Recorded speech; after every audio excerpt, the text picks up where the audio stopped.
اس کے لیے کیونکہ NCHR جو ہے national commission on human rights کا یہ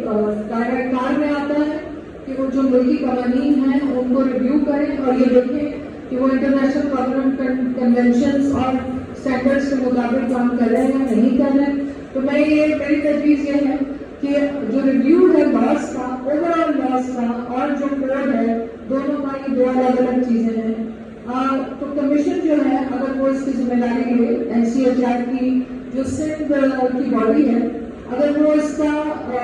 ذمہ داری لے تو وہ دیکھیں کہ کس طرح سے یہ جو لاس بنائے گئے ہیں وہ کیا انٹرنیشنل کنونشنز کے ساتھ میل کھاتے ہیں یا نہیں کھاتے. ایک تو یہ تجویز ہے میری. دوسری تجویز ناصر میری یہ ہے کہ ہمیں یہ کرنے کی ضرورت ہے کہ جتنے آپ کے جو سوشل سیکورٹی کے ادارے بنائے گئے ہیں، چاہے وہ بورڈ ہے، چاہے وہ منیمم ویج ہے، EOBI ہے، سیسی ہے، ہمیں مطالبہ یہ کرنا چاہیے کہ حکومت، کیونکہ ان میں ایک پیسہ بھی نہیں خرچ کرتی ہے، حکومت کی ذمہ داری ہے کہ وہ لوگوں کو سوشل سیکورٹی پرووائڈ کرے. ان کی اپنی سوشل سیکورٹی آپ دیکھیں 800% تنخواہیں بڑھا لیتے ہیں اور کوئی کچھ کہنے والا نہیں ہے. تو جو سوشل سیکورٹی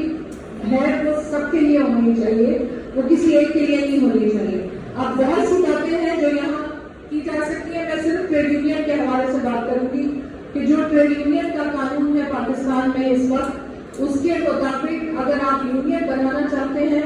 پہلے آپ کو حکومت سے اجازت لینی پڑتی ہے کہ کیا ہم لیبر ڈپارٹمنٹ اگر آپ کو بہت ساری ڈاکیومنٹیشن کرنے کی بعد اگر وہ اس کو اپروو کر دے، اس کے بعد امپلائر آپ کو اجازت دے، وہ آپ کو مانے کہ آپ اس کے ورکر ہیں. تو یہ کوئی فریڈم آف ایسوسیشن نہیں ہے. یہ بہت زیادہ پابندیوں کے ساتھ لوگوں کو قید کر کے کہا جاتا ہے کہ یہ تھوڑا بہت آپ کو دے دیا، اسے قبول کر لو. تو اور سوشل سیکورٹی کے جو ادارے ہیں ان میں بے نامی ورکرس کی جو ہے کنٹریبیوشن جاتی ہے، جس کی بنا پہ اتنے بڑے لیول پہ کرپشن جو ہے اور وہ ان اداروں میں کی جا رہی ہے. تو میری گزارش میں اتفاق